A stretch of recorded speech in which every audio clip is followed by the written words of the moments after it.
JNG का मुद्दा हो या फिर भरत तिवारी एनकाउंटर का मामला या फिर सिवान का AK-47 वाला मामला, ये तमाम मुद्दे बीजेपी के लुटिया डुबाने के लिए काफी थे और वहीं प्रशांत किशोर को सामने लाने में और बांकीपुर का राजा बनाने के लिए ये मुद्दे बहुत ज्यादा थे। चलिए हम आपको इसके बारे में तमाम जानकारी बताते हैं, लेकिन उससे पहले नमस्कार, न्यूज़ फॉर देख रहे हैं आप और मैं हूं सानिया आपके साथ।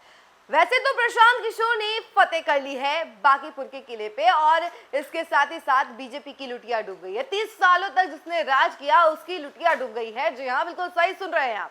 बीजेपी जो कि ये मानती थी कि अरे हम किसी को भी खड़ा कर देंगे, जीत तो हमारी ही होगी, कोई भी हो, अब उसकी लुटिया डूब गई है। ओवर कॉन्फिडेंस का नतीजा भैया आपके सामने है। प्रशांत किशोर जीत गए हैं और बीजेपी की नैया डूब गई है। अब बाढ़ का समय है, नैया डूबना तो था, तय ही था पहले से। अब देखिए ना, नितिन नवीन जो है वो भले इतनी मेहनत कर रहे थे कि नहीं जितवा के रहेंगे, हम आ जा रहे हैं, यही बहुत बड़ी बात है, लेकिन ऐसा होता नहीं है। जनता जो चाहती है वही करती है, चाहे आप कितनी भी कोशिश कर ले। एक बार फिर से ये बात प्रूफ हो गई। अब देखिए ना, सिवान में जो AK-47 वाला मामला हुआ था, इसकी गूंज कहां कहां तक पहुंच गई, सुप्रीम कोर्ट तक पहुंच गई भैया। सुप्रीम कोर्ट में इसको लेकर के सुनवाई हो गई, कई सारी बातें सामने आ गई और बीजेपी इसको डिफेंड करती रही और ये एक सबसे बड़ा मुद्दा था, क्योंकि जेएनजी भैया बहुत ज्यादा आक्रोशित रहते हैं। वो हर मुद्दे को ईगो पर लेकर के चलते हैं और यहाँ पर तो भैया जेएनजी पर फायरिंग हो गई थी, तो कहीं ना कहीं उसका असर तो दिखता ही। तो देखिए, बीजेपी की जो हार है उसका असर ही तो है। और दूसरी तरफ भरत तिवारी एनकाउंटर मामला, इसको लेकर के कितना खींचातानी हुआ आपको मालूम ही है। पुलिस वालों पर सवाल उठते रहे। सीएम सम्राट जो पहले खूब चुप्पी साधे थे, उसके बाद वो कहते हैं कि देखिए इसकी न्यायिक जांच होगी, सब कुछ होगा। उसके बाद इतने महीनों बाद एक एक्शन हुआ, एक STF जवान अक्षय कुमार गिरफ्तार होता है। जो पुलिसकर्मी इस भरत तिवारी एनकाउंटर मामले में संलिप्त थे, उनका प्रमोशन हो गया, उनको दूसरे डिपार्टमेंट में भेज दिया गया ताकि कहीं से भी उनका नाम धाम सामने ना आए। अब देखिए ना, इसको लेकर के भरत तिवारी के माँ बाप कहते हैं कि देखिए आप जल्दी से जल्दी न्याय कीजिए, क्योंकि ये तो आपने एक बार एक एक्शन ले लिया और दिखा दिया कि नहीं ठीक है हमने एक एक्शन ले लिया है, लेकिन इसके बाद अब एक्शन कब होगा, ये तमाम सवाल जो है परिवार वाले पूछते हैं। और दूसरी तरफ आ जाते हैं ये जेएनजी, जो कि इतना प्रोटेस्ट किया इन्होंने शिक्षा मंत्री इस्तीफे को लेकर के, इन्हीं को उठा लिया पुलिस ने। और उसके बाद भैया आपको इनकी बातें तो सुनी ही होगी आपने कि क्या कुछ कह रहे थे कि जेल में किस तरीके का बर्ताव हुआ इनके साथ, किस तरीके से पुलिस वालों ने इन्हें पीटा, इनको गंदी गंदी गालियां दी और कितनी अभद्र अभद्र बातें कही। ये तमाम बातें जो हैं छात्रों ने बताई थी जेल से बाहर आने के बाद। कहीं ना कहीं इस तमाम चीजों का फायदा प्रशांत किशोर को हो गया, क्योंकि प्रशांत किशोर जो है ये तमाम मुद्दे उठाते रहे हैं, चाहे वो बंटी यादव मर्डर केस हो, चाहे वो भरत तिवारी एनकाउंटर मामला हो, चाहे वो जेएनजी का मुद्दा हो या फिर सिवान AK-47 मामला। तमाम मुद्दों को उन्होंने उठाया, लोगों के पास गए, लोगों को बताया और उसका फायदा सीधे तौर पर प्रशांत किशोर को हुआ।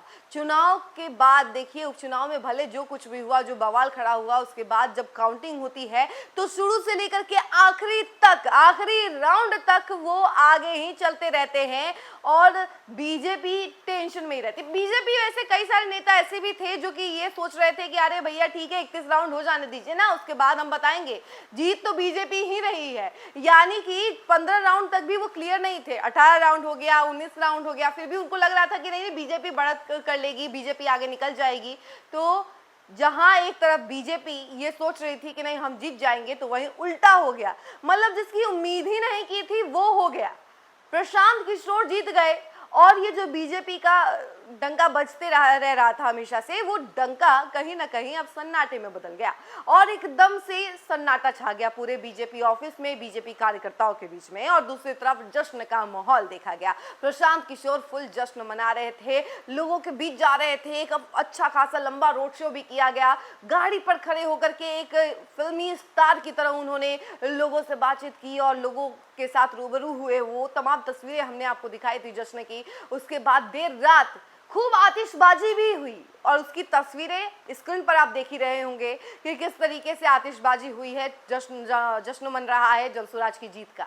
तो चलिए हम थोड़ा और आपको विस्तार से बताते हैं कि आखिर किन किन वजहों से प्रशांत किशोर की जीत हुई है और बीजेपी की लुटिया डूब गई है। पटना के बांकीपुर विधानसभा सीट पर हुए उपचुनाव को जनसुराज के प्रशांत किशोर ने 19,324 वोटों से जीत लिया है। पीके को 64,117। वहीं आपको बता दें दूसरे नंबर पर रहे भाजपा के नीरज कुमार को 44,794 और तीसरे नंबर पर रही राजद की रेखा गुप्ता को 14,263 वोट मिले हैं। भाजपा अपने राष्ट्रीय अध्यक्ष नितिन नबीन की सीट हार गई है। 20 साल से अभेद रहा किला ढह गया है और प्रशांत पहली बार चुनाव लड़े और विधायक बने हैं। उनकी पार्टी को विधानसभा की पहली सीट मिली है। बांकीपुर में भाजपा को इतनी बड़ी हार क्यों मिली? इस रिजल्ट का सम्राट सरकार और बिहार की राजनीति पर क्या असर होगा? ये तमाम सवाल जो हैं अब उठ रहे हैं। देखिए, सबसे पहला सवाल तो ये उठ रहा है कि क्या भरत तिवारी एनकाउंटर और नीट छात्रा कांड का गुस्सा सामने आया है? देखिए, भरत तिवारी एनकाउंटर को लेकर ब्राह्मण और भूमियार वोट बैंक में सम्राट सरकार के खिलाफ काफी नाराजगी थी। इन्हें बीजेपी का कोर वोट बैंक जो है माना जाता है और उपचुनाव में ब्राह्मण और भूमियार मतदाताओं ने अपना गुस्सा प्रकट किया है और राजपूत वोट बैंक ने भी मदद की है। जहानाबाद की नीट छात्रा हत्याकांड को लेकर भी सम्राट सरकार के प्रति गुस्सा था लोगों के मन में, वो भी कहीं ना कहीं दिखा है। और सवाल दूसरा ये है कि क्या छात्र आंदोलन और पुलिस लाठीचार्ज का असर भी दिखा है? तो देखिए, बांकीपुर उपचुनाव ऐसे वक्त में हुआ जब दिल्ली और पटना में पेपर लीक को लेकर छात्रों ने आंदोलन किया और धर्मेंद्र प्रधान को केंद्रीय शिक्षा मंत्री के पद से इस्तीफा देना पड़ा और उसके बाद कई सारे छात्रों को बिहार पुलिस ने डिटेन कर लिया था। सरकार पर सीधा सवाल खड़ा हो रहा था कि आखिर इन छात्रों को क्यों इतने दिन तक जेल में बंद रखा गया है और ये बात तो पहले से ही क्लियर थी कि नहीं, किसी भी छात्र पर कोई केस दर्ज नहीं होगा, सभी छात्रों को छोड़ दिया जाएगा, किसी को पकड़ा नहीं जाएगा। तो फिर आखिर इतने दिनों तक पुलिस क्यों बंद करके रख रही थी छात्रों को? तो ये तमाम सवाल उठ रहे थे और उसी बीच ये मुद्दा बन भी गया और प्रशांत किशोर ने इस मुद्दे का भी कहीं ना कहीं फायदा उठाया है। उसके बाद अब देखा जाए तो तीसरा सवाल ये है कि बांकीपुर जीतने के लिए पीके ने क्या रणनीति अपनाई थी? तो देखिए, प्रशांत किशोर ने घर घर जाने और ज्यादा से ज्यादा लोगों से मिलकर वोट मांगने की रणनीति पर काम किया। इसके लिए पदयात्रा 30 दिन में हर दिन 5 चाय पर चर्चा और 2 जनसभा की उन्होंने और उसकी तस्वीरें भी हमने आपको दिखाई थी। और उसके बाद अब देखिए, पांचवा सवाल ये है कि क्या सम्राट चौधरी की मुश्किलें बढ़ेंगी?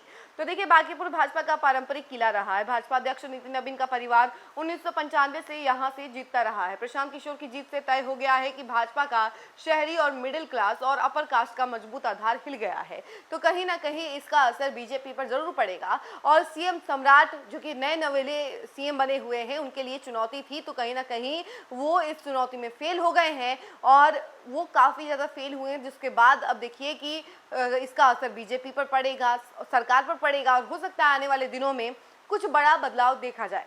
तो देखिए क्या होता है, क्योंकि राजनीति है भैया, कुछ भी नहीं कहा जा सकता है, कब क्या हो जाए, कब क्या पलट जाए। अब देखिए क्या क्या होता है, हम आपको जरूर अपडेट करेंगे, लेकिन फिलहाल इस खबर में इतना ही। ऐसी तमाम अपडेट के लिए जुड़े रहे हमसे और देखते रहे न्यूज़4नेशन। धन्यवाद।